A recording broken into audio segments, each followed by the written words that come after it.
మీతో చెప్పునదేమనగా, మనుష్యులు కొరకు వ్యర్థమైన ప్రతి మాటను గూర్చి విమర్శ దినమున లెక్క చెప్పవలసి ఉండును.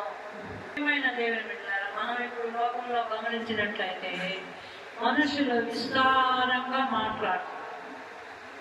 అది సత్యాన్ని అసత్యంలాగా, అసత్యాన్ని సత్యంలాగా వాళ్ళు మార్చి వేస్తున్నారు.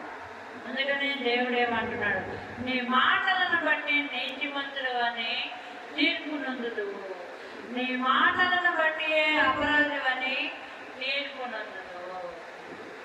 కాబట్టి ప్రియమైన దేవుని బిడ్డలారా, మన మాటలు అవునంటే అవును, కాదంటే కాదన్నట్టుగానే ఉంటాయి. ఒట్లు పెట్టుకోకూడదు. తల్లి తోడు, అమ్మ తోడు, నాన్న తోడు, దేవుడి తోడు, బైబిల్ తోడు అని ఒట్లు పెట్టుకోకూడదు. దేవుడు